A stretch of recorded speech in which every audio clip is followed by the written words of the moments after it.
ఈరోజు పరమ పవిత్రుడైన శివపరమాత్మ యొక్క స్మృతిలో మనందరము అనుభవం చేసుకుందాం. బాబా ఏం చెప్తున్నారు అంటే, మీ చిత్రం అనేది చాలా అదృష్టాన్ని తీసుకొచ్చేదిగా ఉండాలి. ఎప్పుడుంటుంది? చరిత్ర బాగున్నప్పుడు చిత్రం అదృష్టాన్ని తప్పకుండా తీసుకొస్తుంది. బాబా అంటున్నారు, చిత్రాన్ని తయారు చేసుకునే కలం బాబా అందరికీ ఇచ్చారు. శ్రేష్ఠ కర్మల యొక్క జ్ఞానము, శ్రేష్ఠ కర్మ మరియు శ్రేష్ఠ సంకల్పం ఉంటే స్మృతి కూడా ఉంటుంది. ప్రతి ఆత్మ తన యొక్క అదృష్టం యొక్క రేఖను తయారు చేసుకోవచ్చు. ప్రతి ఒక్కరికి బాబా స్వతంత్రం అనేది ఇచ్చారు.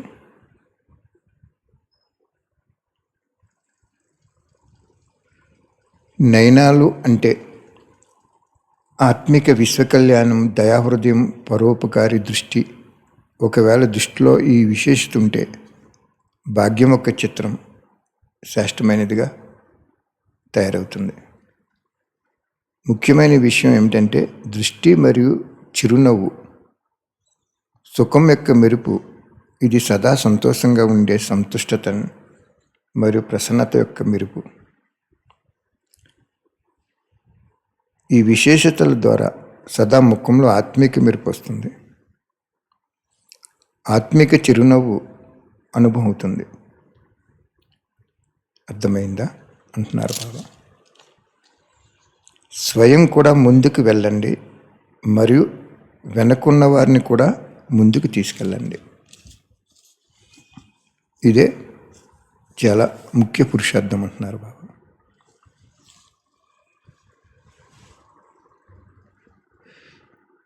బాబా చెప్తున్నారు, పరోపకారం అంటే స్వయం మీరు ముందుకెళ్ళండి, వెనుకున్న వాళ్ళని కూడా ముందుకు తీసుకెళ్ళండి అంటున్నారు. పరోపకారి అయిన వారికి విశేషత స్వార్థభావం నుంచి ముక్తిగా తయారవుతారు.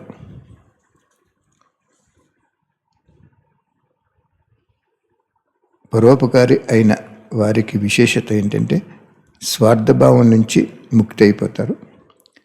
ప్రతి పరిస్థితిలో, కార్యంలో, ప్రతి సహయోగ సంఘటనలో ఎంత నిస్వార్థ భావన ఉంటుందో అంత పరోపకారము ఉంటుంది.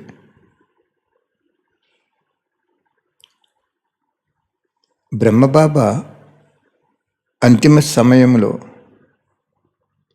ఉపరాం మరియు పరోపకారిగా ఉండేవారు.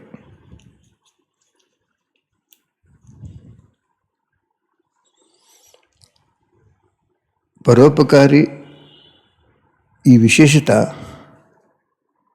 సదా కనిపించేది. స్వయం పట్ల ఏమీ స్వీకరించలేదు. మహిమ, వస్తువులు స్వీకరించలేదు. ఉండే స్థానం స్వీకరించలేదు. స్థూలంగా, సూక్ష్మంగా పిల్లలని ముందు ఉంచేవారు. దీన్ని పరోపకారి స్థితి అంటారు. ఇదే సంపన్నత యొక్క సంపూర్ణతకి గుర్తు. అర్థమైందా అంటున్నారు బాబా. బ్రహ్మబాబాకి శివబాబా ఎంతో సహయోగం చేసి ఈ విధమైన పురుషార్థం చేయించి సంపన్నం చేశారు. ఏంటది? బ్రహ్మబాబా అంతిమ సమయంలో ఉండే స్థితి ఏంటంటే ఉపరాం మరియు పరోపకారి.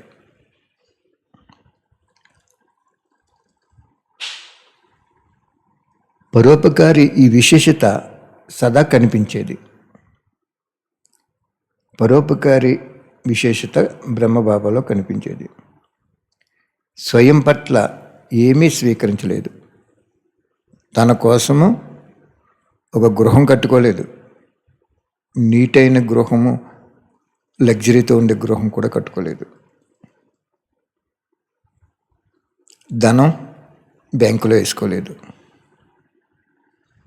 తనువు సేవలోనే ఉంచారు, వ్యాపార వ్యవహారాల్లో పెట్టలేదు. మనసు బాబా వైపు ఉంచారు. బుద్ధి ఏకాగ్రతలో ఉంచారు. అలాగే స్వయం పట్ల ఏమీ స్వీకరించలేదు బ్రహ్మబాబా అంటున్నారు బాబా. మహిమ స్వీకరించలేదు, వస్తువుల్ని స్వీకరించలేదు, ఉండే స్థానాన్ని స్వీకరించలేదు. స్థూలంగా అయినా సూక్ష్మంగా అయినా పిల్లల్ని ముందు ఉంచేవారు. దీన్నే పరోపకారి స్థితి అంటారు. ఇదే సంపన్నత యొక్క సంపూర్ణతకి గుర్తు. ఇంక సంపూర్ణం అయిపోద్ది అన్నమాట ఆ రెండు స్థితిలో ఉంటే. అర్థమైందా అని అడుగుతున్నారు బాబు. మురళిలో చాలా విన్నారు. ఇప్పుడు మురళీధరులు అయి ఆత్మిక నాట్యం చేస్తూ ఉండాలి. మురళి ద్వారా సర్పం యొక్క విషయం కూడా సమాప్తి చేస్తున్నారు. ఎవరైతే మురళీధరులుగా ఉంటారో, ఎవరు ఎంత కఠిన స్వభావ సంస్కారాలతో ఉన్నా వారిని కూడా వశం చేసుకుంటారు. అంటే దాని నుంచి ముక్తి అయ్యి నాట్యం చేస్తారు, హర్షితంగా చేస్తారు. ఇప్పుడు ఎలా యోగ్య మురళీధరులుగా అవుతారో ఈ ఫలితం చూస్తారు. మురళీధరుడు అంటే ఇష్టమే, కానీ ప్రేమకి ప్రత్యక్షత మురళీధరుడు శుభ ఆశ. ప్రతి పిల్లల పట్ల ఏది ఉందో అది ప్రత్యక్షంలోకి తీసుకురావాలి. ప్రేమకి గుర్తు ఏంటి? బాబా ఏమి చెప్పారో, ఏమి ఆజ్ఞ ఇచ్చారో అది చేసి చూపించాలి. అటువంటి వారినే మాస్టర్ మురళీధర్ అంటారు. బాబా వాణిలో ఏదైతే చెప్పారో, ఏదైతే చూపించారో అది కర్మలో చేసి చూపించారనుకోండి, బాబా అంటున్నారు మీరు మాస్టర్ మురళీధర్గా అవినట్లే అంటున్నారు. బాబ్దాదా ఉన్నతమైన సేవాదారి మరియు స్వర్ణిమ అతిథి కూడా. సేవాదారి కూడా అయ్యి వస్తున్నారు. ఎవరో శివబాబా అతిథిగా వస్తున్నారు. బాబా మనకి అతిథిగా వచ్చి మళ్ళీ వాణి చెప్పి పరంధామ వెళ్ళిపోతున్నారు కదా.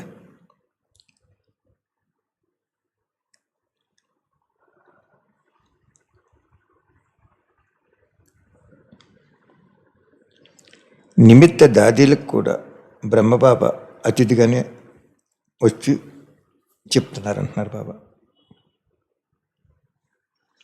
భగవంతుడు పిల్లలు కూడా అతిథిగా అయ్యి వచ్చారు. ఎవరింటికి భగవంతుడు అతిథి అయి వస్తారో ఆ ఆత్మలు ఎంత భాగ్యశాలి ఆత్మలు. చూసారా, మంచి పాయింట్ చెప్తున్నారు బాబా ఇక్కడ. ఎవరింటికి భగవంతుడు అతిథిగా అయి వచ్చారో ఆ ఆత్మలు ఎంత భాగ్యశాలి ఆత్మలు అంటున్నారు. అందుకే మీ ఇల్లు శివాలయం చేసుకోండి, మీ ఇంటికి బాబా వస్తారు, అమృత వేళ వస్తారు, సాయంత్రం 7-7:30 వస్తారు, గంటకి మీకు పిలిస్తే వస్తారు. బాబా అంటున్నారు అతిథిగా బాబా ఎవరింటికి భగవంతుడు అతిథిగా అయి వచ్చారో ఆ ఆత్మలు ఎంత భాగ్యశాలి ఆత్మలు అంటున్నారు. మా ఇంటికి భగవంతుడు మనం లాస్ట్ జన్మలో ఉన్న ఇల్లు అద్దె కోసం అక్కలు వచ్చారు. అంటే భగవంతుడు వచ్చేటట్టే కదా మనకి, మన ఇంటికి. మన ఇంట్లో శివాలయం చేసుకుంటే కూడా భగవంతుడు అతిథిగా వస్తారు కదా, రారా? మనం ఎవరైనా బంధువులు గృహప్రవేశం అవుతున్నప్పుడు పిలిస్తే అతిథిగా వచ్చి వెళ్ళిపోతారు కదా మ్యారేజ్కి కానీ. అలాగే బాబా అంటున్నారు, ఎవరింటికి భగవంతుడు అతిథి అయి వచ్చారో ఆ ఆత్మలు ఎంతో భాగ్యశాలి ఆత్మలు అంటున్నారు బాబా. ఈ రథానికి కూడా శుభాకాంక్షలు ఇస్తున్నారు. ఎందుకంటే ఈ పాత్ర అభినయించడం కూడా తక్కువ భాగ్యం కాదు. అంటే దాది గురించి కూడా చెప్పారు బాబా ఇక్కడ. కాబట్టి బాబా మనకి ఈ ముఖ్య విషయం చెప్తున్నారు. సేవలో నిమిత్తమైన వారికి కూడా కష్టం ఇవ్వకూడదు. మన సోమర్తనం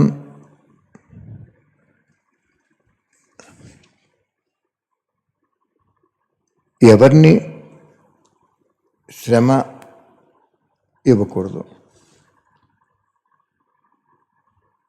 ఈ వస్తువులన్నీ సంభాళించుకోవటం ఇది కూడా జ్ఞానం.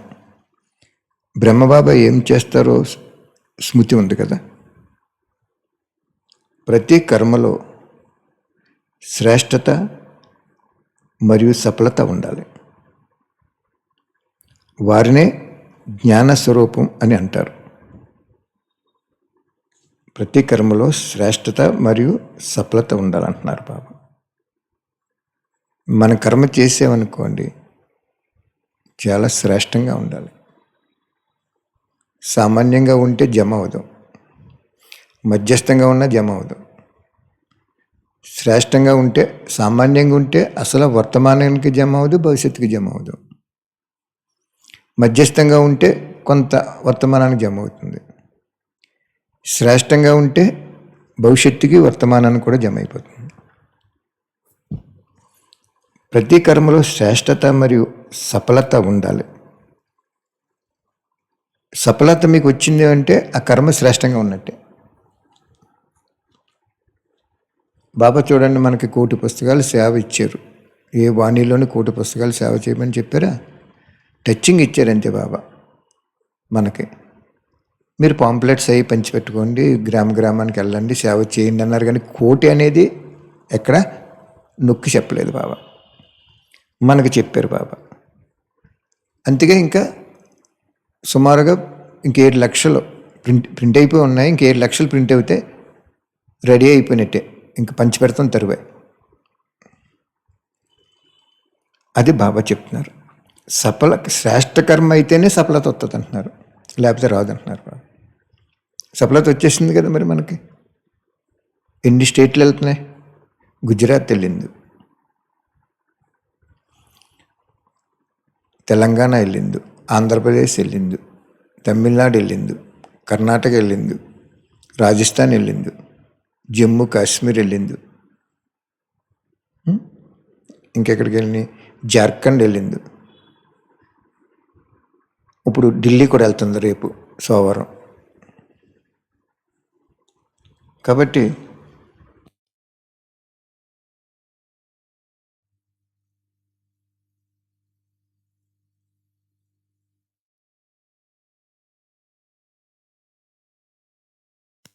బాబా ఏం చెప్తున్నారు అక్కడ?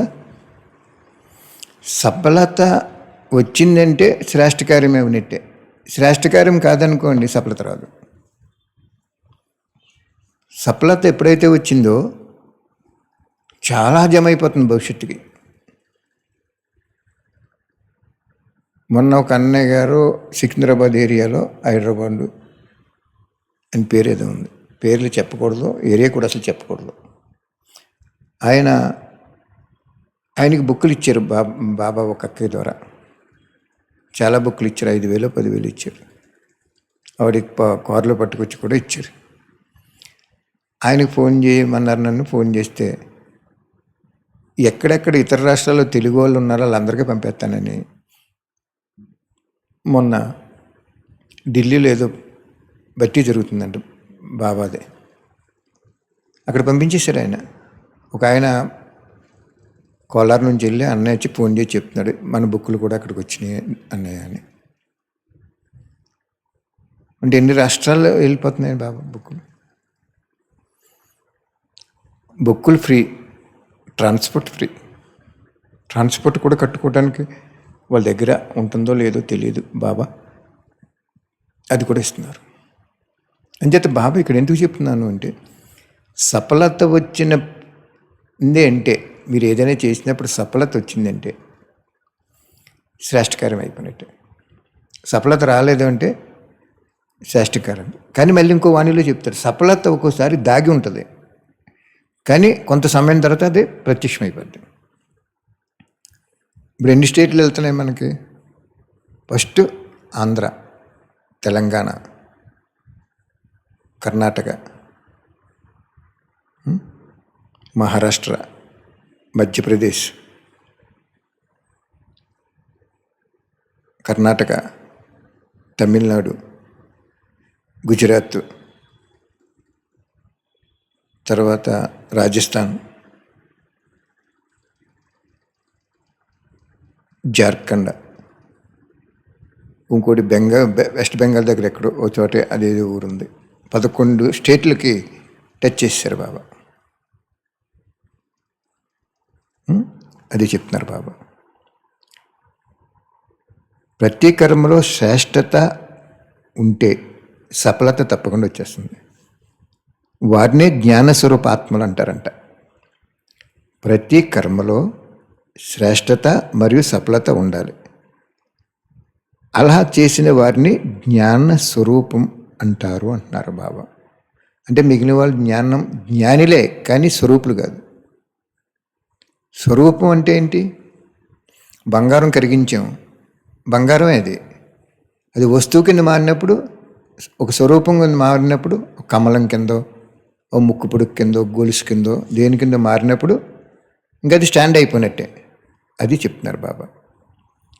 శ్రేష్ట కార్యము ప్లస్ సఫలత రెండు కలిసి ఉన్నప్పుడు అది ఎవరైతే చేత బాబా చేయించారో, ఎవరైతే చేశారో వాళ్ళని జ్ఞాన స్వరూప ఆత్మలు అంటారంటున్నారు.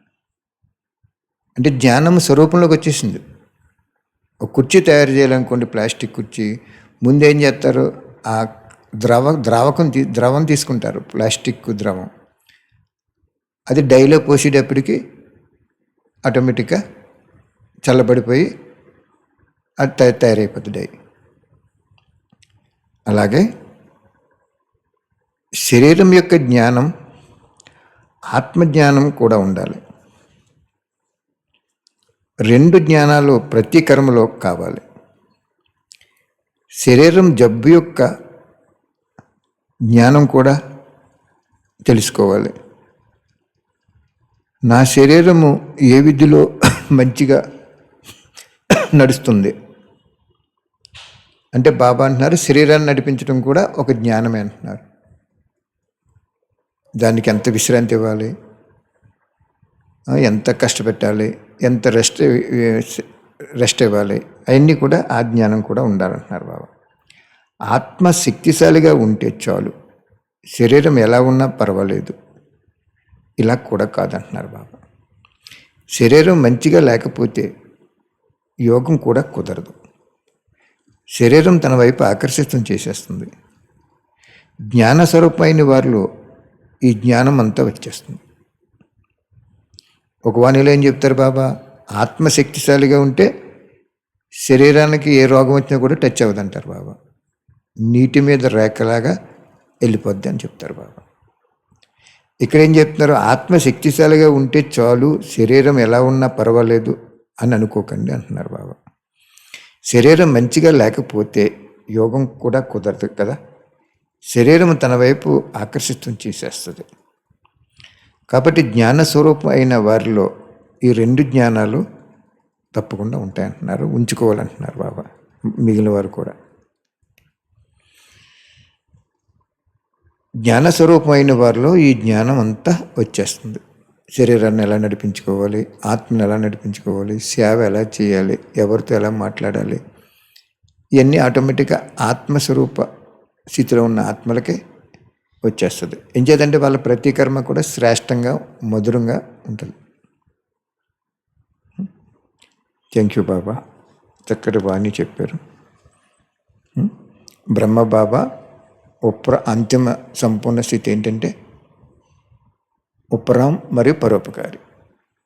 పరోపకారం అంటే తాను ముందుకెళ్తూ ఇతరులను కూడా స్థూలంగా సూక్ష్మంగా ముందుకు తీసుకెళ్ళాలంటున్నారు.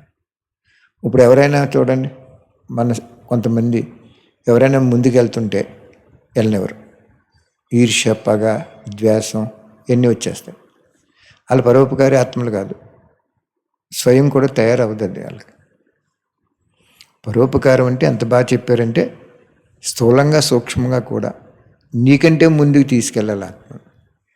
బాబా మనకు ఇప్పుడు చెప్తుంటే అర్థమవుతుంది. ఎవరైనా కొత్తగా వస్తే నేను నెలకి ఒక 15 నుంచి 20 రోజుల వరకు బయటే ఉండేవాడిని. వాళ్ళని కారులో తీసుకెళ్ళిపోయేవాడిని నేను. అంటే నాకు కూడా వస్తే బేహద్దు సేవ ఎటువంటిది అర్థమవుద్దని.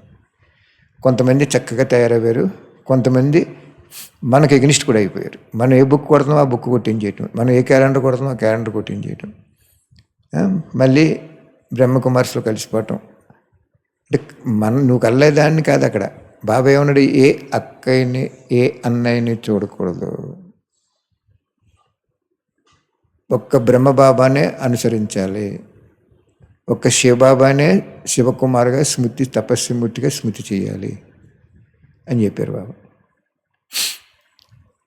కాబట్టి మన పరోపకారం చేసుకుంటూ వెళ్ళిపోవటమే. వాళ్ళు మనకి ఎగ్నిస్ట్ అయిపోయినా. అందుకే ఇందాక ఏం చెప్పారు బాబా, ఏది ఒక స్థానాన్ని స్వీకరించలేదు, మహిమని స్వీకరించలేదు, ఒక వస్తువుని స్వీకరించలేదు, ఎవరిని కూడా తన సేవాదారిగా కూడా తయారు చేసుకోలేదు బ్రహ్మబాబా. బ్రహ్మబాబాకి ఎవరు అసిస్టెంట్స్ ఉండేవారు కాదు. ఇప్పుడైతే దాదీలకి ఎవరో ఒకరు పిఐ ఉంటారు, పర్సనల్ అసిస్టెంట్. బ్రహ్మబాబాకి ఎక్కడ అలా కూడా లేరు, ఎక్కడ ఎవరు. అలాగ బాబా ఇక్కడ మనకి ఇలా చేసుకోండి అంటున్నారు. జ్ఞానస్వరూప ఆత్మ అంటే ఏంటి అంటున్నారు, శ్రేష్ఠ కార్యం చేసి సఫలత పొందే ఆత్మ జ్ఞానస్వరూపాత్మ. ఆ ఆత్మకి శరీర జ్ఞానం కూడా ఉంటుంది అంటున్నారు. ఆత్మజ్ఞానం ఉంటుంది, శరీర జ్ఞానం కూడా. శరీరాన్ని ఎలా నడిపించుకోవాలి అనేది కూడా ఉంటుంది. థ్యాంక్ యూ బాబా. సర్వాత్మల తండ్రి శివ పరమాత్మ, సర్వాత్మల్ని, సృష్టిలో ఉన్న సర్వాత్మలకి సర్వకాల సర్వావస్థలను కాపాడి రక్షించండి శివబాబా తండ్రి. ఇలాగే కోటి పుస్తకాలు సేవ చేస్తున్న పాత వాళ్ళైనా కొత్త వాళ్ళైనా అజ్ఞానులైన జ్ఞానులైన అభాగ్యశాలులైన ఏ ధర్మంలోని వారైనా ఏ కులంలోని వారైనా అసలు జ్ఞానం తెలియలోని వారైనా మీ సేవకి మీరు నిమిత్తం చేసి సేవ చేయించిన ప్రతి ఆత్మ యొక్క శరీరానికి ఆరోగ్యము, మనసుకి ప్రశాంతత, బుద్ధికి దివ్యత, సంస్కారానికి త్యాగము, బుద్ధికి ధైర్యం కూడా ఇచ్చి వాళ్ళకి మీరిచ్చిన సాధనాలను మీ శక్తి కిరణాల ద్వారా నడిపించి విశ్వ కళ్యాణం చేయండి బాబా, విశ్వ కళ్యాణం చేయండి. థ్యాంక్ యూ బాబా. అఖిలాండ కోటి బ్రహ్మాండ నాయకుడైన శివ బాబా, మీకు అందరి తరపుని శతకోటి ధన్యవాదాలు మరియు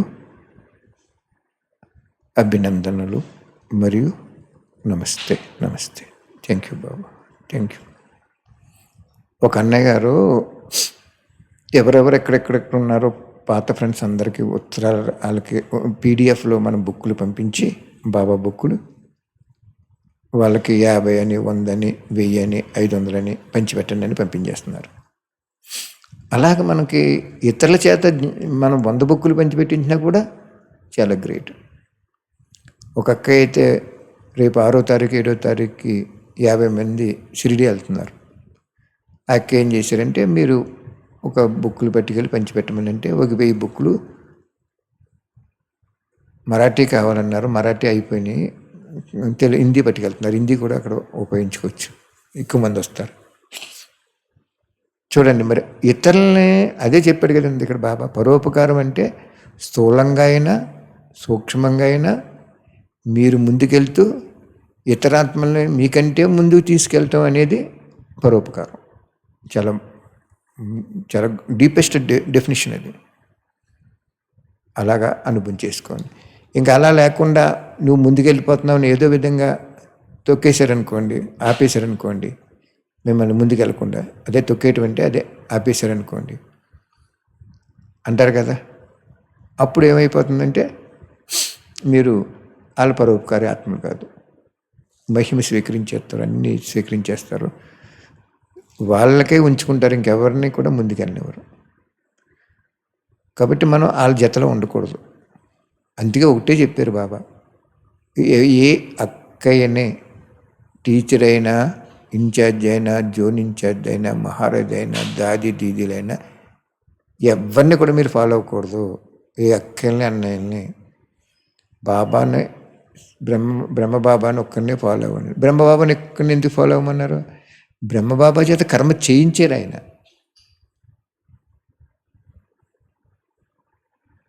ఓకే, మీరు కూడా అలా చేసుకోండి. ఎవరింటికైతే భగవంతుడు అతిథిగా వస్తారో వాళ్ళు చాలా అదృష్టవంతులు, భాగ్యశాలులు అని చెప్పారు బాబా. మీ ఇంటికి రప్పించుకోండి బాబాని. ఎక్కడికో మీరు వెళ్ళక్కర్లేదు, మీ ఇంటికి రప్పించుకోండి. థ్యాంక్ యూ బాబా, థ్యాంక్ యూ వెరీ మచ్.